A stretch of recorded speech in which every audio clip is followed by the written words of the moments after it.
Okay, guys, welcome back to the KJ Methods YouTube channel.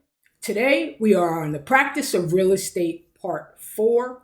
Please, if you missed part 1, 2, and 3, as well as our contracts and agency series, go back and take a look at those videos. I'm KJ from the KJ Method. I'm working hard to get 1,000 of you guys licensed by the end of 2025. We seek understanding here, not just regurgitation. Let's get started. All right, 31. Nal is a real estate broker and he goes to take a listing on a home where the seller states that he would not sell the property to a person who is Muslim. Should Nile take the listing? A, yes, because Muslims are not a protected class. B, no, because discrimination is never tolerated. C, no, because a broker cannot be involved in such a transaction. And D, yes, but just make sure not to show the home to Muslims. So this, of course, is fair housing. Do you know what your fair housing categories are? You know that Muslim is a protected class. And we've said before, discrimination is never tolerated. That is not true. We do allow discrimination as long as it's not a protected class. And so the best answer here was no, since a broker cannot be involved in such a transaction. All right, we're not going to allow it. That would be called an improper listing if you took this listing knowing that the person did not want to sell to a Muslim. 32. A broker receives a car as earnest money deposit from a purchaser. The broker should A, refuse the car and request earnest money instead. B, accept the car, put it in trust, but ask the value of the car and take the offer to his principal. C, tell the purchaser that the principal would not accept the car as a deposit. And D, accept the car, but have it appraised before presenting it to his principal. So what do you think on this? Basically, this is saying, can you accept the car as earnest money? Well, you can accept anything as earnest money as long as your principal would accept it. But in this case, because it's not regular money, right, where you can't put it in a trust account, you're going to accept the car, but you're going to put it in trust. You got to still protect this car like you would a trust account. And ask the value of the car, though, because you're going to have to write that on the contract, right, or on the offer. So a car valued at $5,000 so that the person knows whether they want to accept it and what the value is. You cannot make that decision. Only your principal can. But you can accept anything as earnest money. 33. A broker collects escrow funds from a purchaser on behalf of a seller he is representing. The closing is to occur in 30 days. The broker decides to use the funds to purchase a bike for his son. Oh, can you do that? But puts the money back. He puts it back into escrow in time for the closing so that no one ever knows that the money was gone. Has the broker acted appropriately? He put it back. Can you do that? Of course you can't. A, no, the broker converted funds and it violated the law. B, no, the broker commingled funds and it violated the law. C, no, the broker converted funds, but it did not violate the law. And D, no, he didn't act appropriately. He commingled funds, but he did not violate the law. So essentially, this is just getting at, did you think he violated the law? He absolutely violated his fiduciary duty by taking that money, spending it, and then coming back, putting it back, and so forth. Is this commingling or is it conversion? This is a classic case, so you know the difference of A, he converted the funds and violated the law. So commingling, you'll get the question that says he mixed it, right? He mixed it with the trust fund. This is not a mixture. This is, I'm taking the money, I'm going to use it for my own good, and then I'm going to put it back, right? That is called conversion.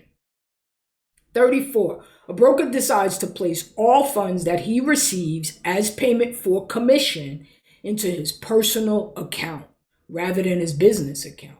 Has he committed any violation of the license law? So all the money he's receiving as commission, he's putting it in his personal account. Did he violate the license law? A, yes, he he's committing the act of commingling funds. B, yes, he is committing the act of conversion. C, no, because conversion is not a violation of the license law. And D, no, because the license law is not concerned with these funds. What do you think? This is one of those you go and you take your test, right? And you're like, oh, I know the answer to oh my God, I got it wrong because you did not carefully read, okay? So the answer here is going to be D. Are you surprised by that answer? Think about it. It's his commission money. He put it into his personal account. That's probably poor bookkeeping, but is it a violation of the license law? The answer is no. It was his money, so he didn't commingle, he didn't convert, no problem with these funds. Don't forget that your real estate commission is not concerned with these funds. They're only concerned with trust funds. 35, which of the following best describes steering? You should be able to get this one pretty easy. You know the definition. A licensee sells a property to a family with 6 children in a predominantly older neighborhood. B, a lending institution refuses to lend mortgage money within certain areas due to the ethnic makeup of the area.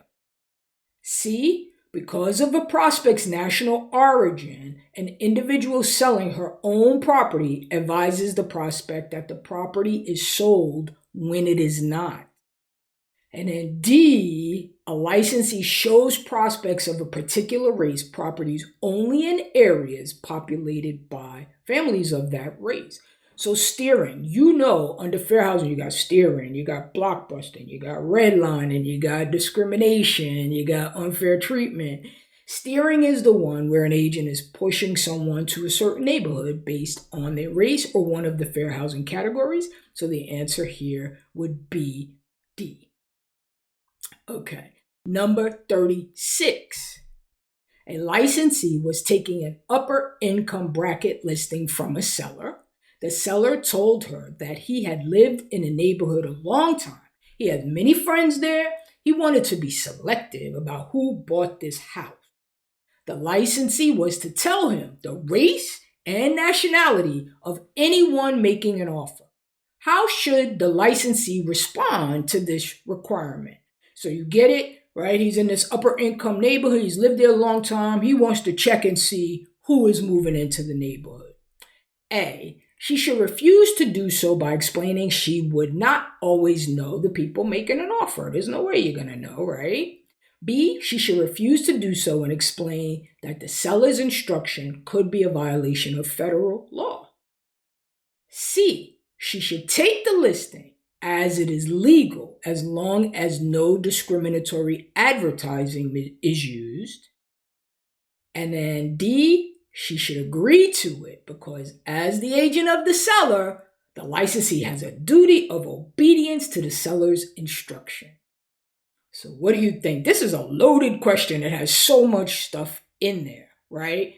But protected classes, what does it mean when there's a protected class and a person does not want to rent to them, sell to them, and so forth? We essentially can't engage in that activity. So even though we're supposed to be obedient, you're not supposed to be obedient to anything that they're going to tell you that is going to violate the law. And so the best answer here would be B. She should refuse to take this listing and explain that, hey, you may be violating the law. Simple as that. Number 37. To qualify as a tax-deferred 1031 exchange, a property must be A, a principal residence, B, held for productive use in a trade or business, C, financed through a federal institution, or D, amortized over a 30-year period. This one you either know or you don't know.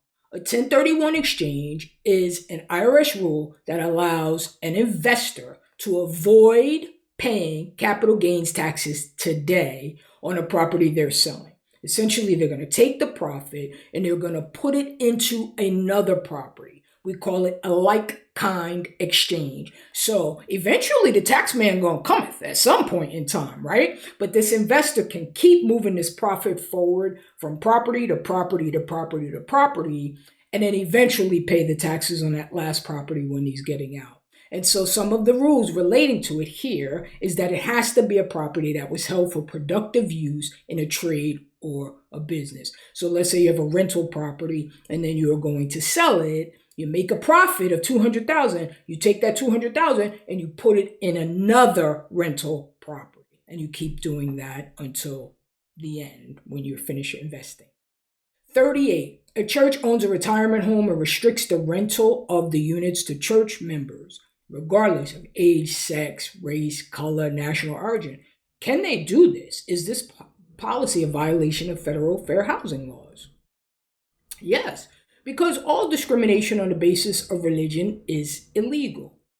Yes, because only owners of single-family homes may discriminate on the basis of religion. C, no, because non-for-profit organizations are not subject to federal housing provisions. Or D, no, because religious organizations may limit occupancy of dwelling units they own to persons of the same religion.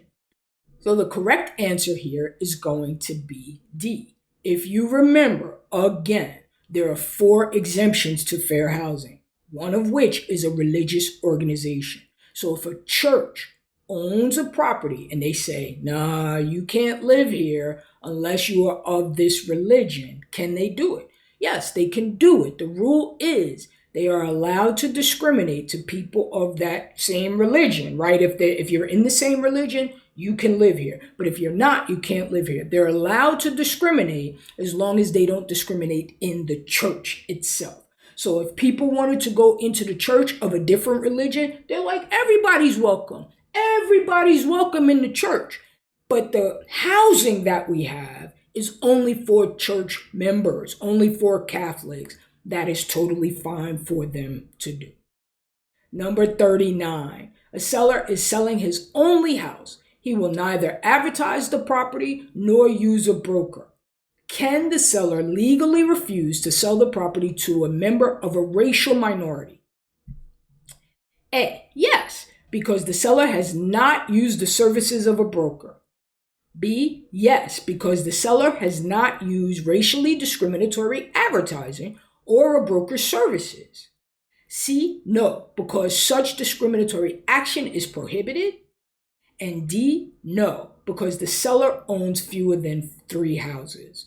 Well, hopefully this one jumps right out off the page for you, because what it is making you understand is that, yes, if you're a seller and it's your only house, you can discriminate. We learned that. You can discriminate against certain protected classes.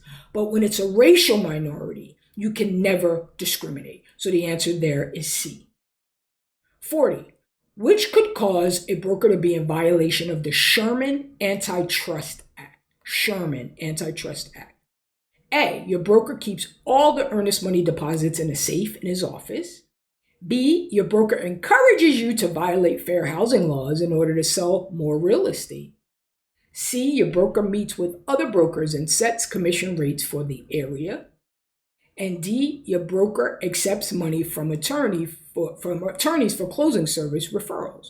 So what do you think it is? Again, guys, these are not as hard as you think. If you know what Sherman is, right? It is anything that tries to avoid collusion, monopolistic behavior, right? People getting together and setting rates. If you know that, then easily letter C jumps off the page. Your broker meets with other brokers and sets commission rates for the area. All right, guys. So that's it for real estate practice test number 4. Let me know in the comments, how are you doing? Are these really helping you? Let's see. We'll move to number 5 and then on to the next topic. I'm actually thinking about doing some sort of live where we put it all together, working on that now. So maybe that'll be a good idea for contracts, agency, and real estate practice after we've already done these 150 questions. So like I said, don't forget to like, share, and subscribe to KJ Method YouTube channel. I'm here with you guys. I am trying to hold your hand so that we can all pass and become real estate agents. See you next time.